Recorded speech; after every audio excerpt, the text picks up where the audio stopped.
Assalamualaikum warahmatullahi taala wabarakatuh. Kali ini kita mau menanggapi seorang ustadz yang dulunya mantan pendeta. Biar kita tahu apa sih bedanya murtad sama mu'alaf itu. Kebanyakan kalau orang yang sudah memeluk agama Islam, dari dulu Kristen atau dari Hindu atau dari apa, mereka memang benar-benar paham terhadap kitabnya yang dulu.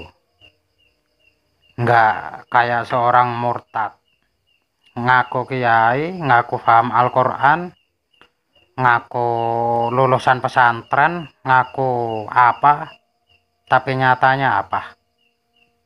Baca Al-Quran aja salah-salah, nafsir salah-salah, ndak karu-karuan wis pokoknya.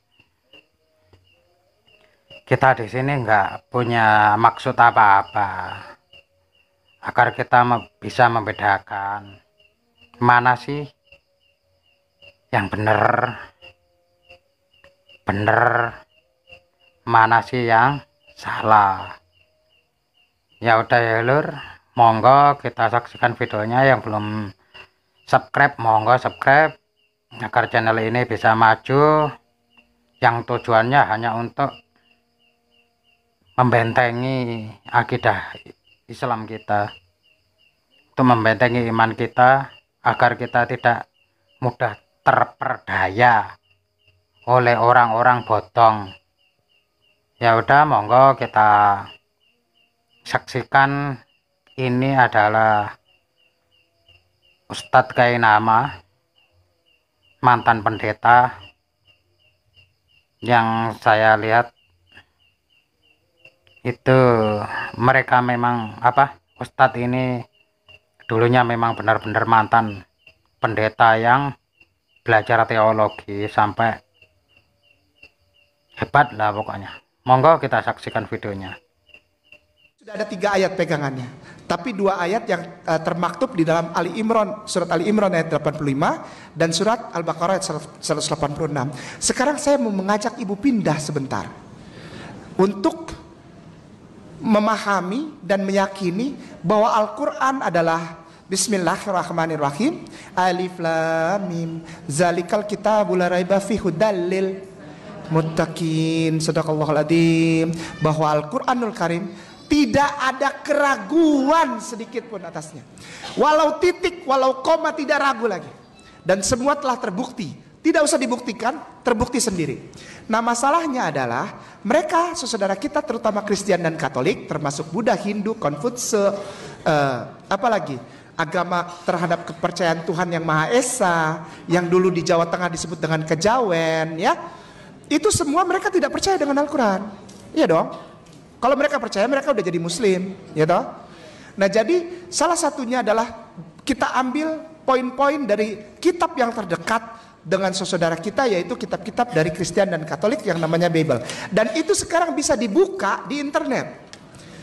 Ada satu hal yang saya sesalkan dan saya bilang jangan dibuka, jangan dibuka. Nanti orang tahu bahwa Alkitab itu isinya Islam. Enggak, saya tidak mengada-ada. Kalau kita misalnya ke Gramedia, lalu ada dijual di situ Alkitab, banyak macamnya. Alkitab untuk orang Protestan beda, Alkitab untuk orang Katolik beda, Alkitab untuk orang Advent beda, Alkitab untuk orang Pentakosta beda, Alkitab untuk orang Mormon beda dia. Tapi nggak mau dibilang beda, nggak mau, marah. Padahal udah jelas-jelas dijual beda, isinya beda. Kalau kata orang Sunda membejek. Ya, itulah tetangga sebelah kita. Walaupun jelas-jelas sudah beda, tapi dibilang beda juga nggak mau. Marah. Repot juga. Itulah bedanya antara seorang mu'alaf dan seorang murtad. Kalau mu'alaf itu kebanyakan paham terhadap kitabnya yang dahulu. Nggak seperti seorang murtad, paling-paling ngaku-ngaku kiai, ngaku-ngaku tahu nyantri, cuma nol bolong botol akhirnya. kita lanjut pengajiannya. Monggo. Bejang kuda. Beda. Ambil salah satu terus begini, ibu-ibu begini diam, merem aja, buka sembarangan. Bluff. Istrinya Islam. Nggak usah disebutin sama saya ayatnya apa, pasalnya apa, enggak. Buka aja merem. Bluff. Islam itu udah pasti. Pasti Islam. Kristen, nggak ada. Nggak ada. Saya bilang begini bukan mau menghina. Saya sayang, saya cinta. Nepi ke ayana itu. Sampai hari ini, sampai detik ini saya sayang, saya cinta sama saudaraku Kristen dan Katolik. Tidak pernah orang Muslim itu benci, tidak. Yuk, saya minta tolong dengan segala hormat. Poin pertama, semua agama sama. Tidak ada semua agama, tidak ada. Hanya ada satu agama. Bahkan Bible bukan tidak semua juga. Satu udah, titik segede kelapa kata orang Sunda. Titiknya aja segede kelapa. Berarti udah nggak bisa nulis lagi. Coba di buku ada titik segede kelapa. Mau nulis apaan? Satu buku juga udah penuh sama kelapa. Kata orang Sunda titiknya segede kelapa. Udah habis, udah nggak ada yang bisa dikonsultasikan. Nah cuma apakah mereka sadar akan hal itu? Bahwa saudara kita muslimah, terutama ibu-ibu, tahu rahasia antum, tahu rahasia anti, tahu rahasia kamu. Kami belajar tentang Bible-mu. Karena di kami tidak diharamkan belajar Bible. Kenapa? Rukun iman bilang percaya kepada Allah, percaya kepada malaikat, percaya kepada kitab-kitab sebelum Al-Quranul Karim, percaya kepada Nabi yang dipercayakan kitab-kitab itu. Nah, itunya perbedaan antara orang Kristen dan orang Islam. Kalau orang Islam itu kalau memang benar-benar imannya sudah kuat, boleh mempelajari kitab-kitab sebelum Al-Quran seperti Taurat, Zabur, dan Injil. Boleh kita belajar semua itu. Nggak ada yang larang dalam Islam. Cuma kalau imannya yang kurang kuat itu tidak diperbolehkan. Bukannya dilarang, belum diperbolehkan gitu aja. Nggak dilarang kok ya. Belum diperbolehkan kalau imannya belum kuat. Ya, kita lanjut ke lanjutan video ini. Monggo disimak. Berarti kita percaya Yesus, kamu tidak percaya. Kenapa? Orang telanjang dibiarin digantung tiap hari ada. Dipaku, kasihan. Kamu tidak cinta di aduh, kedinginan mana pada baradonas gitu deh. Aduh, mana luka-luka lecet-lecet. Waduh, ngajar rendol gitunya ya Allah. Kasihan mana gondrong belum sempet potong rambut deh kan. Aturannya ini udah ulang tahun potong rambut 25 nanti dia ulang tahun kagak potong rambut. Cukur gente atau dipangmeserkan atau dibelikan atau dibeliin. Cukuran. Nyukur aja kagak. Ini bukan penghinaan, ini justru sebagai gambaran bahwa kita menempatkan Isa bin Maryam, Yeshua HaMashiach itu, Jesus Christ pada proporsi yang tepat. Dan kita muliakan dia sebagaimana dia harus dimuliakan.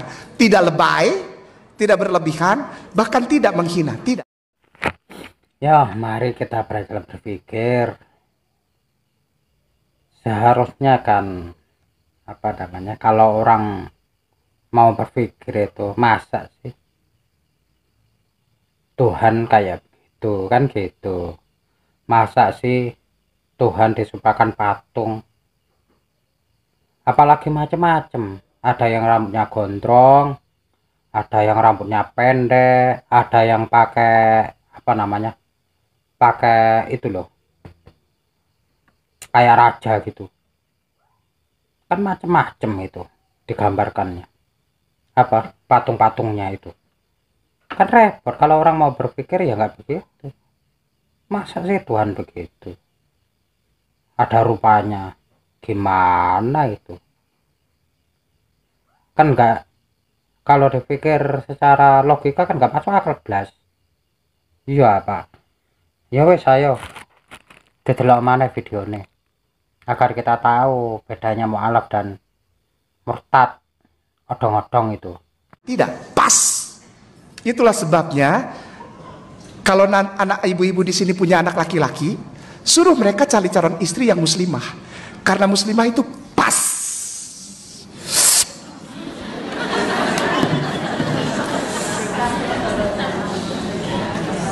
Aku pacaran, Umi, tapi calonku non muslim. Stop aja sekarang ya sayang. Atau tanya sama dia, sungguh-sungguh jatuh cinta kepada Rasulullah, bukan jatuh cinta kepadamu. Kalau cinta kepada manusia bisa diukur jaraknya.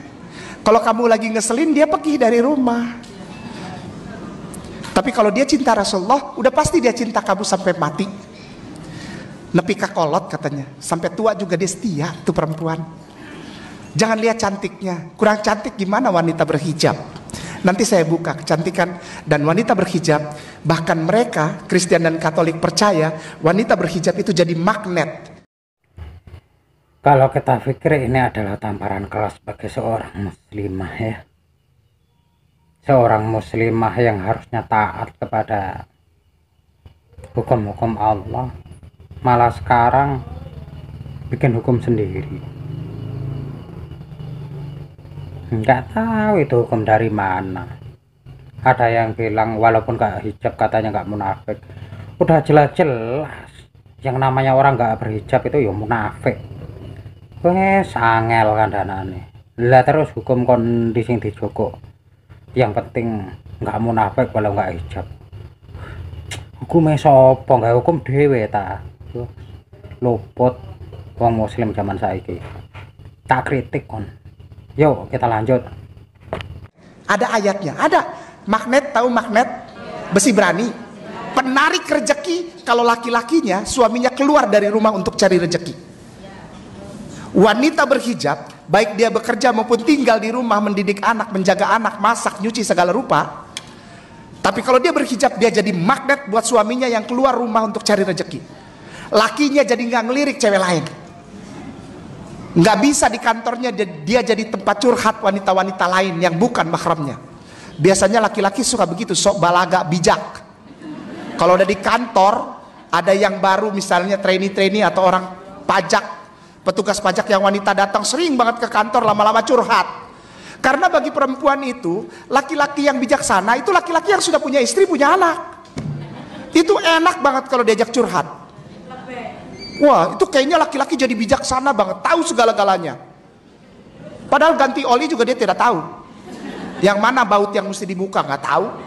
Tapi kayaknya kalau depan wanita lain selain istrinya kayaknya wih hebat banget, luas pengetahuannya. Jadi itu perempuan kalau udah curhat, ampun.